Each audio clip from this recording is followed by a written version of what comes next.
আসসালামু আলাইকুম রহমতুল্লাহি ওবরকাতুহু।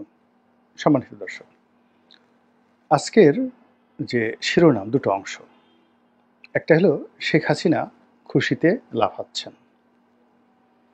এই অংশটি তৈরি করার জন্য বা এই কন্টেন্টে কথা বলার জন্য আমি মূলত বিএনপির নেতা জনাব রুহুল কবির রিজভী তার একটি ভিডিও ক্লিপ দেখলাম। সেই ভিডিও ক্লিপে তার যে বক্তব্য, সেই বক্তব্য শোনার পর আমার কাছে মনে হলো যে আমারও এই বিষয়ে কিছু বলার আছে, সেটা নিয়ে বলবো। দ্বিতীয় বিষয়টা হলো যে আওয়ামী লীগ আনন্দে গড়াগড়ি খাচ্ছে।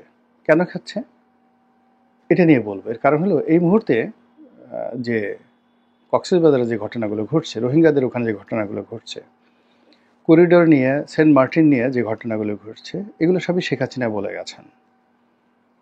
এবং তিনি এও বলে গেছেন যে আমি এই কাজগুলো করলে আমাকে ক্ষমতা থেকে যেতে হবে না, কিন্তু আমি এই কাজ করবো না, আমি ক্ষমতা থেকে চলে যাব। এটা সে 2023 সন থেকে বলে আসছে। 2023 সন থেকে বলে আসছে। তো সেই ঘটনাগুলি এখন ঘটতে চলেছে এবং সারা বাংলাদেশ এখন আলোচনা করছে, সমালোচনা করছে, আর কয়েকদিন পরে বিক্ষোভের রাস্তায় নেমে পড়বে। আর তখন আওয়ামী লীগ আনন্দে গড়াগড়ি দেবে। এই বিষয়গুলো নিয়ে মূলত কথা বলবো। অনেকে ভিডিওর দীর্ঘতা নিয়ে বা আমার ভিডিও লম্বা হয়ে যায়, সংক্ষিপ্ত করার কথা বলেন। আমি এই বিষয়গুলো নিয়েই কথা বলবো। আপনার যদি ভালো লাগে কন্টিনিউ উইথ মি, আর যদি ভালো না লাগে আসসালামু আলাইকুম। এর কারণ হলো যে সবারই কথা বলার কতগুলো রং ঢং আছে।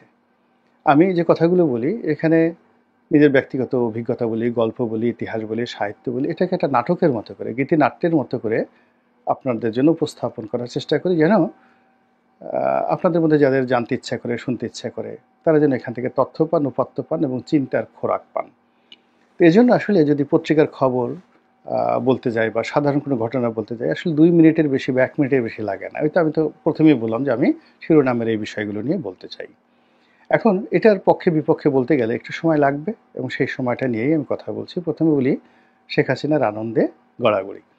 তো এই ব্যাপারে রুহুল কবির রিজভী সাহেব মূলত একটা বক্তব্য দিয়েছেন, শর্ট ক্লিপ। উনি আরও অনেক কথা বলেছেন, তার মধ্যে সংক্ষেপে যে কথা বলার চেষ্টা করেছেন সেখানে তিনি বর্তমান ছাত্র এবং সমন্বয়ক তাদেরকে সমালোচনা করেছেন যে এদের বিরুদ্ধে যে দুর্নীতির অভিযোগ এসেছে, এরা যেভাবে সচিবালয়ে যাচ্ছে, যেভাবে ডিসি নিয়োগ থেকে শুরু করে বদলি, বাণিজ্য, তদবির, টেন্ডার বাণিজ্য থেকে শুরু করে নানা রকম ঘুষ, দুর্নীতি, অনিয়ম, দখলবাজি এবং আমাদের এই ব্যবসায়ীদের, দুর্নীতিবাজ ব্যবসায়ীদের হাতিয়ার রূপে তারা ইতিমধ্যে যে সকল অপকর্ম করেছে এবং যে সকল ছবি আসছে এবং তারা যেভাবে ধড়িবাজ ব্যবসায়ীদের খপ্পরে পড়ে গেছেন, এই বিষয়গুলো নিয়ে রুহুল কবির রিজভী সাহেব সমালোচনা করছিলেন যে এরকম যদি হয় তাহলে বিপ্লব হলো কেন। আর এই যে ছাত্ররা যে কাজকর্মগুলো করছে এর সাথে পাল্লা দিয়ে তো অন্যরাও করবে। এর কারণ হলো মন্দ কাজ এটা জ্যামিতিক হারে বাড়তে থাকে। আপনি যদি নামাজ কালাম পড়েন, ওটা দেখে যত মানুষ উদ্বুদ্ধ হবে, কিন্তু সেটা না করে যদি আপনি ধ্যাতাং ধ্যাতাং করে নাচতে থাকেন, ঢোল বাজাতে থাকেন, তারপরে আপনি একটু বাবরি চুল দুলিয়ে দুলিয়ে গান গাইতে থাকেন, একেবারে মানুষজন ওখানে দাঁড়িয়ে যাবে, শত শত মানুষ দাঁড়িয়ে যাবে। এমনকি পাগল রাস্তা যে বদ্ধ উন্মাদ, সে পাগলামি বন্ধ করে আপনার লম্ফন জম্প গান যা কিছু আছে সব কিছু দেখবেন। এই গেল এক। আর যদি আরও কিছু দুধর্ষ কিছু কাজ করেন, যেমন আপনি সাপ খেলা দেখাতে চান, এখন ঢাকাতে অনেক আধুনিক, আপনি গুলিস্তান মোড়ে একটা গোকরা সাপ ছেড়ে দেন, 4-5টা গোকরা সাপ ছেড়ে দেন, তারপরে বিন বাজাতে থাকেন, দেখবেন সমস্ত যাকে বলে গাড়ি ঘোড়া বন্ধ হয়ে গেছে, কেউ আপনাকে উঠাতে পারবে না, হাজার হাজার মানুষ সাপের নাচ দেখবে সেখানে। তো এইভাবে আসলে মানুষ সবসময়ই উত্তেজনাকর কাজ, দুধর্ষ কাজ, মন্দ কাজ, এগুলো বেশি পছন্দ করে এবং এইগুলো তারা ঘৃণা করে ততক্ষণ পর্যন্ত যখন নিজের ঘাড়ে আসে। তো সেই দিক থেকে এই যে চাঁদাবাজি যারা শুরু করেছে এই সময়টাতে, কারা শুরু করেছে, তাদেরকে দেখে দেখে আরও অনেকে শুরু করেছে। আর এখন বিএনপির জন্য রীতিমতো বিস্ফোরক হয়ে গেছে। তো তিনি হয়তো তার নিজের দলের লোকদেরকে ওইভাবে বলতে পারেননি বা বলেননি, তিনি তার ক্ষোভটা ঝেড়েছেন সমন্বয়কদের উপর, যারা ছাত্র জনতা নামে এখন মন্দ কাজের ভাগিদার হয়ে পড়েছে। তো তিনি সে কথা বলতে গিয়ে বলেছেন যে শেখ হাসিনা এই ঘটনাগুলো যখন শুনছেন, তিনি তো আনন্দে লাফাচ্ছেন, দিগবাজি দিচ্ছেন, তিড়িং বিড়িং করে লাফাচ্ছেন। এর কারণ হলো যে এই কাজগুলো তো ছাত্রলীগ করেনি। ছাত্রলীগ ক্যাম্পাসে মাস্তানি করেছে, নীলখাতে চাঁদাবাজি করেছে, তারপরে অন্য অন্য এলাকাতে চাঁদাবাজি করেছে, ফুটপাতে চাঁদাবাজি করেছে, কিন্তু সচিবালয়ে ছাত্রলীগ ঢুকে মাস্তানি করেছে, এই ঘটনা তো আমরা শুনিনি কখনো। ছাত্রলীগের প্রেসিডেন্ট, সেক্রেটারি, বাংলাদেশের যেখানে সবচেয়ে বড় সংগঠন, 20 লাখ থেকে 30 লাখ ছাত্রের একটা সংগঠন, সেখানে ছাত্রলীগের সভাপতি মানে বিশাল ব্যাপার। তো তাকে তো তখন কোনো গ্রুপ অফ কোম্পানি যেটা গাড়ি দেয়নি উপহার, কিংবা সাদ্দামের বিকাশে কেউ তো, বা রব্বানির বিকাশে কেউ 50,000 টাকা দিয়েছে, এরকম ঘটনা তো আমরা শুনিনি কখনো। তারা চাঁদাবাজি করেছে, সব কিছু করেছে, টেন্ডারবাজি করেছে, এটা অস্বীকার করার উপায় নেই। কিন্তু এখন যে কাজগুলো হচ্ছে এটা তো খুবই ম্যাটিকুলাস, একেবারে সিস্টেমেটিক ওয়েতে। একটা ছাত্র সে গিয়ে একজন ডিসি লেভেলের কর্মকর্তাকে তদবির করছেন বদলি করার জন্য, এবং এটা হচ্ছে। আর একজন ডিসি তাকে টাকা দিচ্ছে যে তুমি এটা করাই দাও। এরপর ব্ল্যাঙ্ক চেক হচ্ছে, সেখানে কত কোটি টাকার একটা চেকের কথা উঠলো, এবং এর সাথে একেবারে সচিব পর্যায়ের কর্মকর্তাদের দুর্নীতির সংযোগ আছে। এটা তো শেখ হাসিনার জমানাতে হয়নি। এটাই রুহুল কবির রিজভী সাহেব বলার চেষ্টা করেছেন। এবং এখন আমি তার সঙ্গে যদি আরও কিছু যোগ করি যে শেখ হাসিনার খুশির অনেকগুলো কারণ আছে।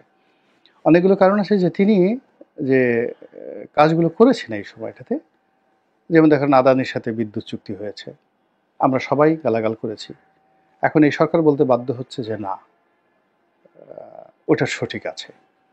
আমরা রিজার্ভ পুরো খেয়ে ফেলেছে, শেখ হাসিনা রিজার্ভ দিয়ে দেশ চলবে না, খুব খারাপ। এখন এই সরকারের লোকজন বলছে ইকোনমি যত খারাপ মনে করা হচ্ছিল তত খারাপ না, ইকোনমি ভালো আছে, রিজার্ভ ভালো আছে, সব কিছুই ঠিকঠাক আছে, ঠিকঠাক রেখে গেছে। তাহলে বলেন তো, শেখ হাসিনা একটু যদি রবীন্দ্রসঙ্গীত গায়, আমারও পরানো যাহা চায়, আপনি তাকে বকা দিতে পারবেন বলেন? সে যে তু চিজ বড়ি হ্যায় মাস্ত মাস্ত, এই যে কথাগুলো, সে গানগুলো গাচ্ছে মনের আনন্দে। কেন গান গাচ্ছে? বিকজ এই সময়টিতে এসে এখনো পর্যন্ত পদ্মা সেতুতে যে দুর্নীতি হয়েছে, মেট্রো রেলের দুর্নীতি হয়েছে, আপনি পদ্মা সেতুতে যাচ্ছেন, মেট্রো রেলে দুর্নীতি হচ্ছে, তারপরে রূপপুর পারমাণবিক কেন্দ্র থেকে মানে 1,10,000 কোটি টাকার প্রকল্প থেকে শেখ হাসিনা তার পরিবার 70,000 কোটি টাকা চুরি করে নিয়ে গেছে। এই কথা তো আমরা বলেছি, কিন্তু কই? এগুলো প্রমাণ লাগবে না? এগুলো বিশ্বাস করতে হবে না? কিন্তু এগুলো তো আমরা এখন প্রমাণ দিতে পারছি না। বরং উল্টো, পদ্মা সেতু দিয়ে যাচ্ছি, মেট্রো রেল চলছে, এক্সপ্রেসওয়েতে যখন প্রতিদিন লাখ লাখ মানুষ যাচ্ছে, গাড়ি যাচ্ছে। আপনি দেখেন তো, কুড়িল বিশ্ব রোড থেকে শুরু করে এসে যখন আপনি মগবাজারে এসে এক্সপ্রেসওয়েতে নামেন গাড়িতে করে, আল্লাহর রাস্তে বলেন তো, খোদার কসম করে বলেন, আপনি কি তখন ডক্টর ইউনূসের কথা মনে করেন, বেগম খালেদা জিয়ার কথা মনে করেন, তারেক জিয়ার কথা মনে করেন, না শেখ হাসিনার কথা মনে করেন? একবার একটু চিন্তা করেন তো।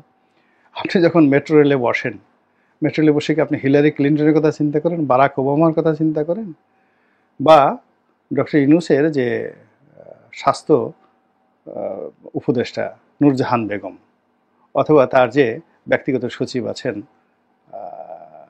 এক সুন্দরী মহিলা আছেন, ভদ্রমহিলা, তো ওনার কথা কি আপনার মনে হয়? বা ওনার প্রেস সচিবের কথা মনে হয়? নাকি শেখ হাসিনার কথা মনে হয়? আপনি একটু চিন্তা করেন অবস্থা। বা যখন সব জায়গাতে গিয়ে দেখে যে পুলিশ কাজ করছে না, তারপরে কোর্ট কাছারিগুলোতে যে যার মতো করে মারধর কাটাকাটি ইচ্ছা মতো করছে, তখন কি আপনার মনে হয় না যে না, এসে একটা শক্ত শাসক থাকলে ভালো হইতো? এইগুলোকে আসলে প্যাদানি দেওয়া দরকার, এগুলো পদের উপর বাড়ি দেওয়া দরকার। কিছু লোক আমাদের সমাজে এমন বাড়াবাড়ি করছে এখন এই সমাজেতে এসে, আপনাকে মনে হচ্ছে না যে এদেরকে আসলে দুধ কলা দেওয়া উচিত না, এদেরকে আসলে পশ্চাৎ দেশে বাড়ি দেওয়া উচিত?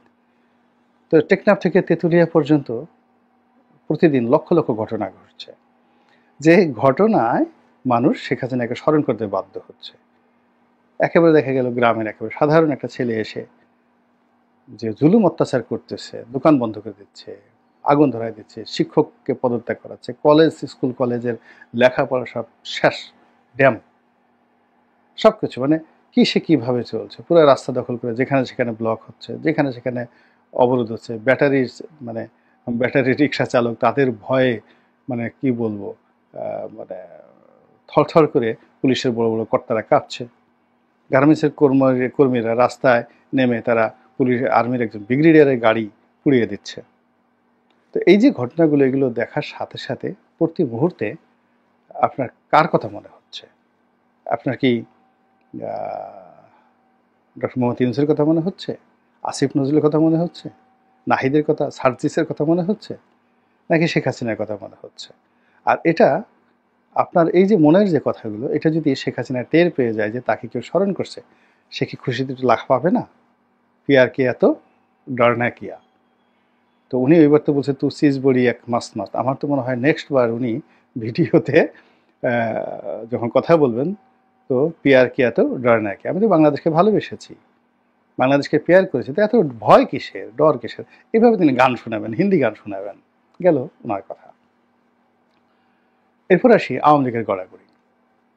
আওয়ামী লীগ তো আছে, 1% আওয়ামী লীগও দেশ ছেড়ে যায়নি। 99.99% আওয়ামী লীগের লোকজন এখন আছে। হাইয়েস্ট 10% লোক বাস্তুচ্যুত হয়েছে, এলাকা ছেড়ে অন্য এলাকায় গিয়েছে, আর বাকিরা সবই এলাকাতে আছে। তারা বসে বসে তামসা দেখছে, মুচকি মুচকি হাসছে এবং তুলনা করছে যে না, আমাদের যুগে তো এই জিনিসগুলো হতো বা হতো না। তারা নিজেরা চিন্তা করছে। প্রথমে তারা খুব ভয়ে ছিল, আতঙ্কে ছিল। এখন তারা দেখতেছে যে মাই গড, লোকজনের যে কথাবার্তা, গালাগালি, বা লোকজনের মধ্যে যে অস্থিরতা, কিংবা লোকজনের মধ্যে যে বিশৃঙ্খলতা, বা নতুন চাঁদাবাজ, নতুন জাহেল, নতুন জালেম, নয়া ছাত্রলীগ, নয়া যুবলীগ, এদের কথাই বললাম, নয়া জয় বাংলা, নয়া কাঁঠাল রানী, মানে পিনাকি শেখ হাসিনাকে কাঁঠাল রানী বলে গালাগালি দিয়েছে। এখন এই সময়টাতের মধ্যে কত যে নতুন কাঁঠাল রানী তৈরি হয়েছে, যে কাঁঠাল রানীরা মদ খায় প্রকাশ্যে, যে কাঁঠাল রানীরা মদের সাথে সিগারেটও খায়, সিগারেট খাওয়ার পরে তারা সেখানে যৌনকর্ম করে। তো যৌনকর্ম করে এবং সেইগুলোর শত শত ভিডিও ফুটেজ ইন্টারনেটে ছড়িয়ে পড়েছে। এখন যখন এই সকল অল্প বয়সী কাঁঠাল রানীদেরকে দেখার পরে তখন ওই যে পিনাকি যে তাকে কাঁঠাল রানী বলেছেন, শেখ হাসিনাকে কাঁঠাল রানী বলেছেন, এখন সেই শেখ হাসিনার সেই কাঁঠাল রানী আর এই যে নতুন বিপ্লবের পরে যে শত শত কাঁঠাল রানীর অভ্যুদয় হয়েছে, যারা একসময় স্টেট বেগার ছিল, ভিক্ষুক ছিল, তারা এখন পৃথিবীর সবচেয়ে দামি মদের বোতল নিয়ে একটা পুরো বোতল ডকডক করে গিলে খাচ্ছে। 5 স্টার হোটেলে গিয়ে সেই টাইট প্যান্ট পরে 2 পা ফাঁক করে দিচ্ছে। অনেকের উদ্ভট উলঙ্গ ছবি এবং অনেকের সেই যৌন সঙ্গমের ছবি পর্যন্ত কার কার সাথে করেছে সেগুলো পর্যন্ত চলে আসছে। ড্যাম কেয়ার, তারাও কিছু মনে করছে না। তারপরে যারা দেখছে তারাও কিছু মনে করছে না, যারা করছে তারাও কিছু মনে করছে না। কিন্তু আওয়ামী লীগ বলছে না, আরে আমাদের জমানাতে এই সমস্ত ঘটনা ঘটেনি। ওই যে গুলশানে দেখলাম 18-19 বছরের একটা মেয়ে মদ্যপ